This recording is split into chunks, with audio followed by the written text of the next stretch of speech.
자, 우리는 앞에서 하늘을 나타내는 글자와 그 다음에 땅을 나타내는 글자를 배웠습니다. 그런데 그 땅을 나타내면서도 이분들은 땅을 땅만으로 독립된 개체로 설명하는 것이 아니라 하늘과의 짝으로 표시를 했다. 그것은 땅이라고 하는 것이 언제나 하늘과 짝해서 있기 때문에 땅을 별도로 설명하지 않고 하늘의 짝 이런 개념으로 설명했다는 것을 말씀드렸습니다. 자, 요 다음에는 이제 땅을 땅으로만 설명을 하는 글자입니다. 이 점이 한일로, 그 다음에 한일이, 이 글자들은 아까 우리가 주소 쓰는 법에서 방향성이 있다고 했고, 방향성이 있다고 하는 것은 살아있다는 것입니다. 그래서 이 글자들이 한일로 그치는 게 아니고, 이 한일에서 또 발전을 하면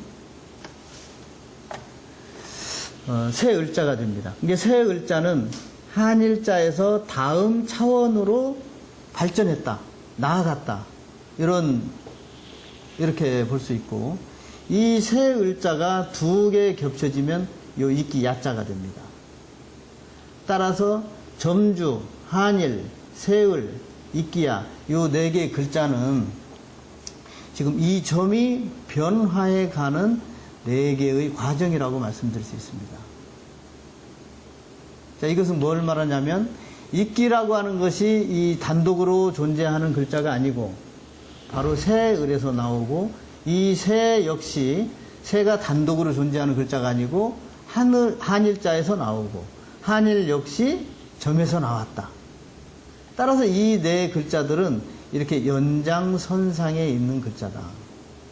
자, 우리가 개개의 한자들을 보면서 우리는 그냥 그 글자 하나하나만 이해를 하게 되는데, 모든 한자가 사실은 이런 과정을 가지고, 이런 과정을 통해서 만들어집니다. 따라서 한자를, 글자 하나하나 이해하는 것은 아주 힘들 뿐만 아니라 그 한자의 실체를 파악하기도 어렵습니다. 한자는 이런 식으로 연계되어 있다.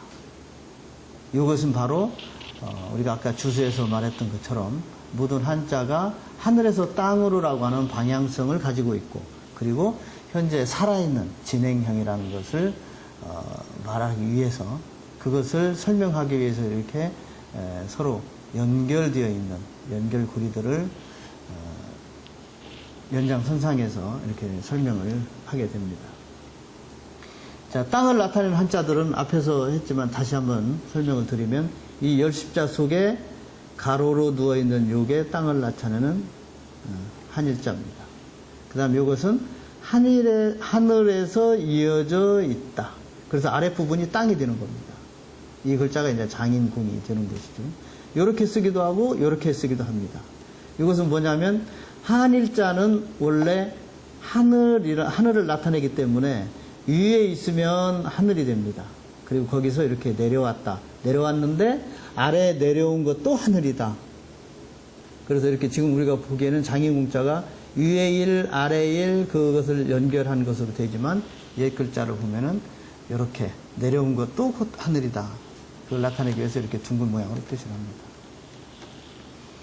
자, 일자는 우리가 이게 땅을 나타내는 한자이기 때문에, 하늘과 땅에서 땅을 나타내는 한자이기 때문에 땅만으로 생각하기 쉬운데, 이 자체가 하늘이기 때문에 위에 있으면 하늘, 아래에 있으면 땅입니다. 그리고 요 가운데 이것을 날일이라고 이렇게 해가 있다고 이렇게 보면, 이 해가 하늘과 땅 사이에 걸쳐 있다. 그래서 걸칠긍이라고 합니다.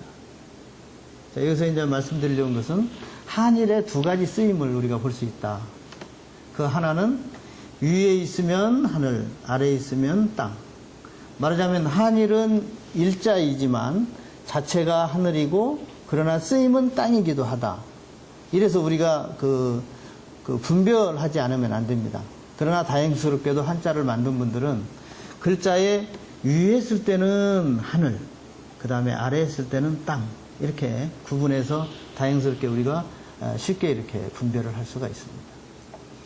자, 그 다음에 요 넉사자입니다. 넉사자는 획이 하나, 둘, 셋, 넷.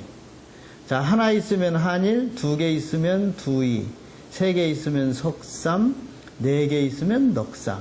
이것은 무슨 의미냐면 우리가 숫자를 나타내는 한자 1, 2, 3, 4, 5, 6, 7, 8, 9, 10 이렇게 숫자를 나타내는데 보통 1, 2, 3은 요 하나, 둘, 셋으로 표시합니다. 그러나 4부터는 한자가 달라졌죠. 이렇게 달라졌는데 옛 한자를 만든 분들은 1에서부터 9까지 전부 숫자를 이렇게 표시를 했습니다.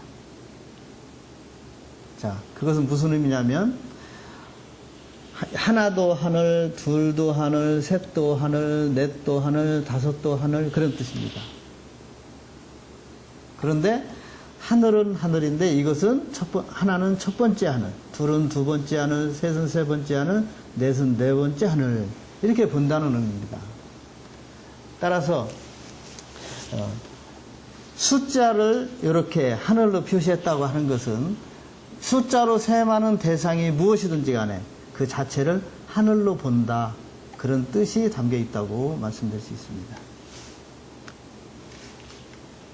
자, 하늘과 땅을 보는 방법을 다시 이렇게 설명드릴 수도 있습니다. 보통 우리가 이렇게 서 있는 것으로 하늘을 나타내고 누운 것으로 땅을 나타냅니다. 그런데 이 하늘과 땅의 관계, 하늘과 땅처럼 되어 있는 관계, 여기서 하늘과 땅이라는 것은 언제나 하늘이 있으면 땅이 있고 땅이 있으면 하늘이 있고, 그리고 우리가 그림을 그린다면 둥근 원에서 아랫부분을 어디다 그리냐에 따라서 나머지 윗부분이 하늘이 되는 그런 특수한 관계에 있습니다. 하늘과 땅은.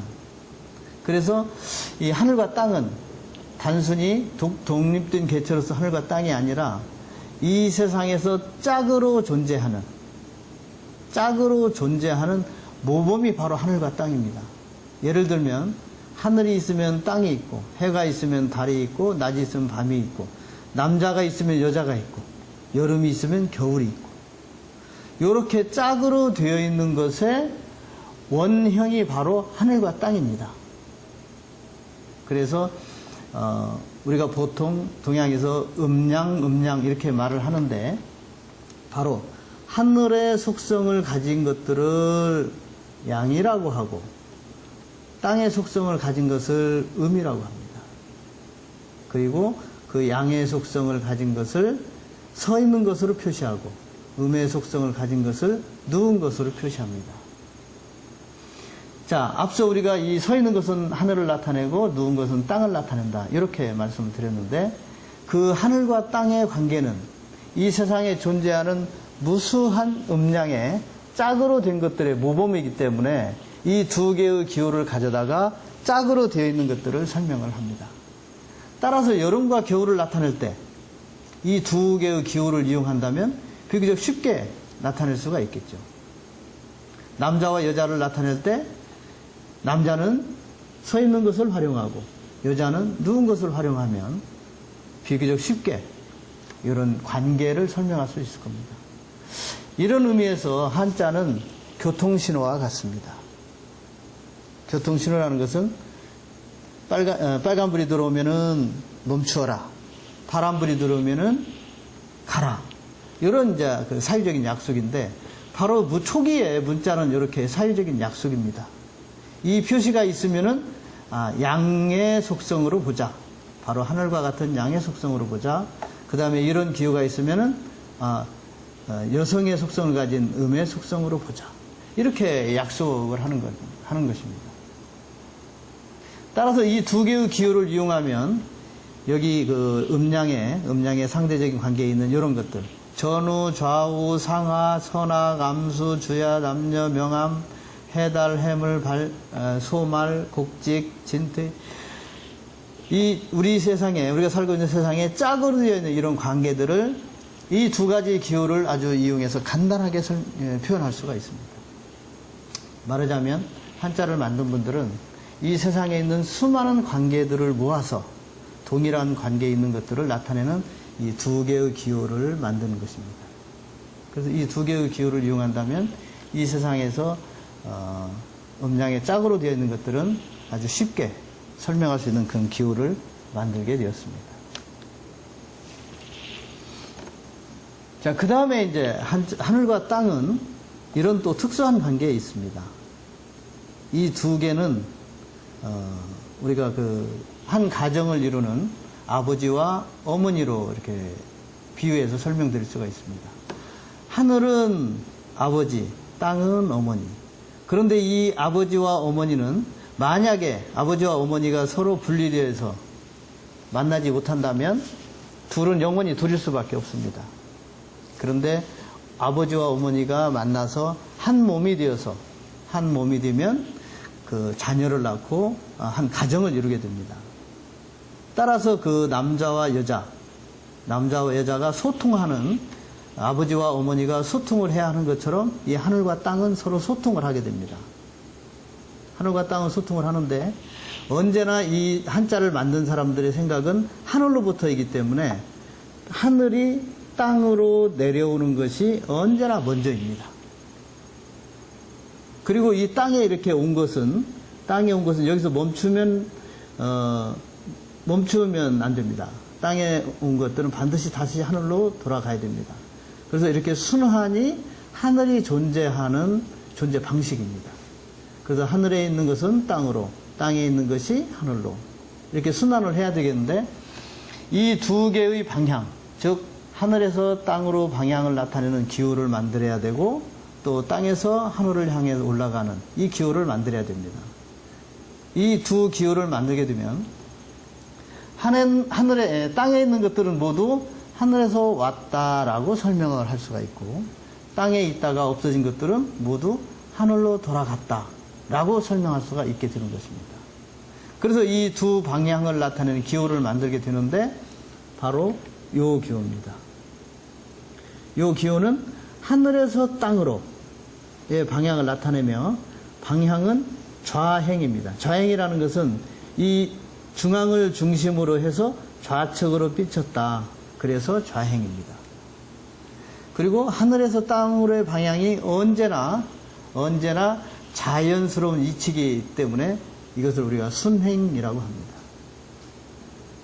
그리고 순행은 해가 뜨는 것을 생각하면 언제나 해는 동에서 떠서 서쪽으로 지기 때문에 이 기호를 동에서 서의 방향 이렇게도 말하고, 순행이기 때문에 순작용이라고도 말합니다. 따라서 하늘에서 땅으로의 방향을 나타내는 기호는 이런 모양을 만들고, 그 다음에 그 반대로 땅에 있다가 하늘로 올라간 것을 나타내기 위해서는 이런 모양의 한자를 만듭니다. 이 모양은 그래서 좌측에 되어 있는 이 모양과 반대로 땅에서 하늘로의 방향을 나타내고, 이것이 좌행이기 때문에 이것은 우행을 나타내고, 이것이 순행이기 때문에 이것은 역행을 나타내고, 이것이 동에서 서로기 때문에 이 표시는 서에서 동으로 나타내고, 이것이 순작용이기 때문에 이것은 역작용을 나타내고, 이렇게 두 개의 한자를 만듦으로써 하늘에서 땅으로, 땅에서 하늘로, 그래서 이 세상에 있는 것들을 설명하고, 또 이 세상에 있다가 사라진 것들을 설명할 수 있는 이제 기호 체계를 확보하게 됩니다. 이 두 개의 기호 한자가 바로 빛의 별, 파인불, 이 두 개의 한자가 됩니다.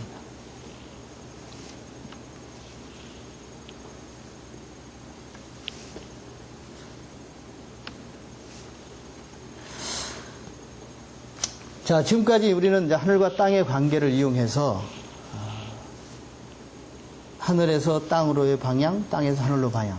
그래서 이 세상에 있는 것들을 하늘에서 내려왔다라고 설명을 함으로써 이 땅에 있는 것들을 설명할 수 있는 근거를, 존재 근거를 우리가 확보를 했고, 그 다음에 이 땅에 있다가 사라진 것들은 다시 하늘로 돌아갔다라는 의미로 나타냄으로써 이 세상에 있는 것들이 하늘과 어떤 관계에 있는지를 설명할 수 있게 되었습니다. 그리고 하늘과 땅의 관계는 이 세상에 존재하는 그 음양의 관계를 설명하는 아주 원형이었습니다. 그런데 이 세상에는 그 하늘과 땅, 음양의 관계로 설명할 수 없는 세세 구조로 된 것들이 있습니다. 그 대표적인 것이 그림자입니다. 자, 그림자가 존재하기 위해서는 반드시 먼저 빛이 있어야 됩니다. 그리고 그 빛을 가리는 사물이 있어야 됩니다. 이 빛과 사물이 있으면 그림자는 저절로 생겨납니다. 따라서 그림자라고 하는 존재는 반드시 세세 구조가 아니면, 세세 논리가 아니면 설명할 수가 없습니다. 그리고 그 그림자의 세세 구조, 그것을 나타내기 위해서 그것을 그대로 반영을 해서 그림자 영자를 만듭니다. 그림자 영자의 맨 첫 번째 위에 들어있는 날일, 해일, 이것이 바로 그림자가 만들어지는 첫 번째 요인인 빛을 나타냅니다. 그 다음에 두 번째, 해 밑에 들어있는 이 서울경이라고 쓰는 요 글자. 요건 서울경, 볕경 그렇게 씁니다. 이게 이 볕이라는 것은 우리가 햇볕이라고 말하는데 해의 곁에 들어있는 해의 살 이런 뜻입니다.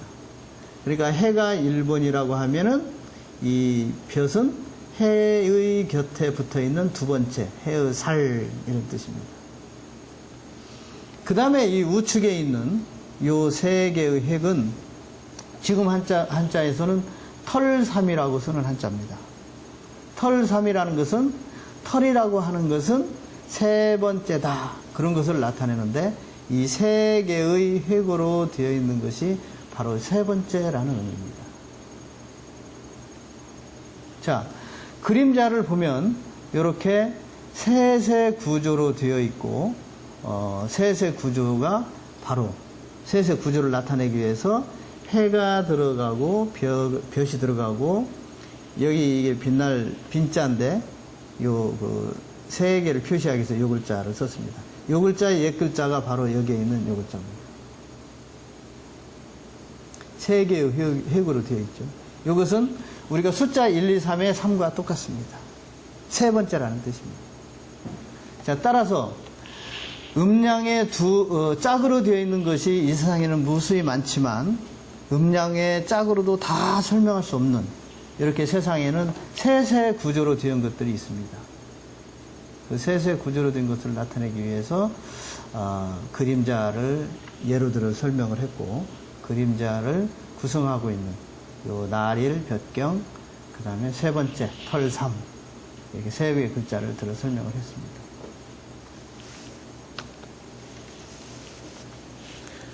자, 그림자의 경우에서 보았던 것처럼 해와 해의 살과 그 다음에 세 번째 이런 구조로 되어 있는 것이 바로 그림자입니다. 자, 그림자에서 우리가 보았던 이 첫 번째 것 제1원인 그 다음에 두 번째 것 이것을 제2원인 이렇게 말할 수 있고 그 다음에 세 번째는 1번과 2번이 있음으로써 저절로 존재하는 세 번째 이렇게 말씀드릴 수 있는데 이렇게 그림자가 존재할 수 있는 존재하게 하는 그 원인들을 배경을 이렇게 첫 번째 원인을 나타내는 것을 동그라미로 표시하고 두 번째 원인 사물을 나타내는 표시를 네모로 표시하고 세 번째 그림자처럼 1번 동그라미와 2번 네모가 있으면 저절로 존재하는 것을 삼각형으로 표시합니다. 요 동그라미, 네모, 세모 이 세 가지 기호는 그림자처럼 세세 구조로 되어 있는 것을 설명하는 기호 체계입니다. 그래서 동그라미를 첫 번째, 네모는 두 번째, 세모는 세 번째 이렇게 숫자로 표시하면 1, 2, 3으로 표시할 수 있습니다. 자, 이 세세 관계는 그림자를 나타내는 그림자에서 우리가 찾은 세세 관계는 바로 이 세상에 존재하는 세세 구조로 되어 있는 것의 아주 대표적인 사례입니다. 그리고 이 세세 구조를 우리가 다른 말로 하면 1, 2, 3 그리고 천지인이라고도 말을 합니다. 자, 이 세세 구조는 바로 이 세상에 존재하는 세세 관계를 표현하기도 하는데 바로 여기에 나와 있는 이 표시들은 그 세세 구조로 되어 있는 관계들을 나타내는 기호 체계입니다. 자, 우리가 아까 음량의 짝으로 된 것들이 무수히 많았지만 그것들을 간단한 기호로 선거 놓은 거 이렇게 표시했듯이 그림자처럼 셋의 구조로 되어 있는 것들을 나타내는 기호를 이렇게 동그라미, 네모, 세모로 표시함으로써 이 셋의 구조로 되어 있는 많은 것들도 이렇게 세 개의 기호로 표시할 수가 있습니다. 자, 첫 번째 동그라미, 네모, 세모. 이것은 제1원인, 제2원인, 그 다음에 제1, 제2원인이 존재하면 저절로 존재하는 세 번째. 그리고 그것을 나타내는 숫자 1과 2와 3. 그 다음에 이 동그라미, 네모, 세모를 이렇게 표시할 수도 있습니다. 첫 번째이니까 동그라미 하나, 두 번째이니까 동그라미 둘, 그 다음에 세 번째니까 동그라미 셋. 그 다음에 또 요 셋의 관계를 이렇게 표시할 수도 있습니다. 첫 번째니까 동그라미, 두 번째인데 두 번째는 네모니까 네모를 두 개 해서 네모 두 개. 그 다음에 여기는 세 번째인데 세 번째가 삼각형이니까 삼각형을 세 개 해서 이렇게 표시할 수도 있습니다. 그 다음에 이제 동양 철학의, 동양에는 이 여러 가지 그 철학을 도형을 통해서 나타내기도 하는데 바로 우리 태극을 나타내는 대표적인 것이 바로 여기 두 번째 요 표시입니다. 그러니까 이렇게 두 번째 것을 표시하는 또 다른 방법이 바로 태극인 것입니다.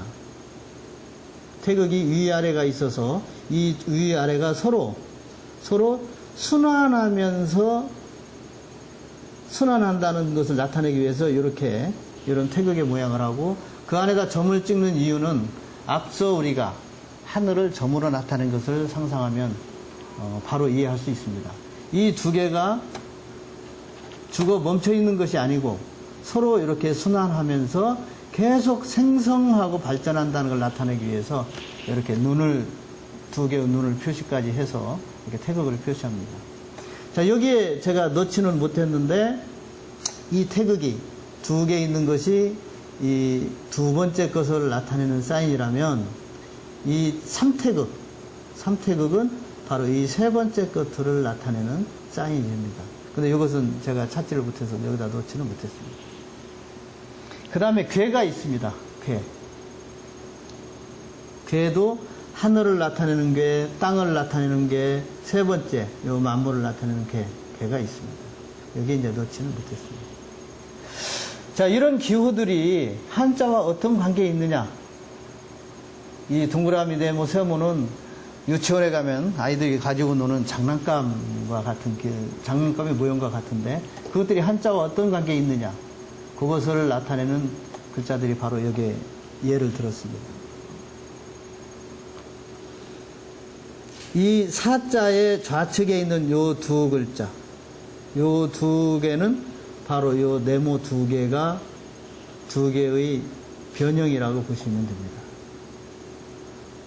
그 다음에 이건 제사사자인데 제사사자의 요 부분에도 바로 요 두 개 요 모양이 담겨 있고,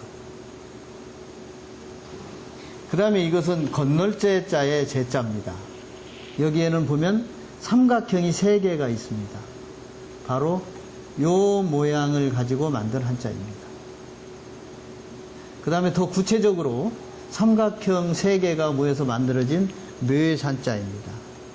우리는 묘산자가 산의 모양을 가지고 만들었다고 이렇게 알고 있습니다. 그리고 모양을 보면 실제로 그러한 것 같기도 하고, 그러나 옛 문자에서 보면 이 묘산자는 산의 모양 이전에 이렇게 삼각형을 세 개 해서 삼각형을 세 개 모아서 만들어졌습니다. 이것은 무슨 뜻이냐면 살아있는 것의 상징, 이런 뜻입니다. 살아있는 것이라고 하는 것은 요게 하늘이고 요게 땅이라면, 요 삼각형은 요게 하늘이고 땅이라면 삼각형은 이 세상에서 나고 죽고 그런 것들의 대표적인 상징입니다.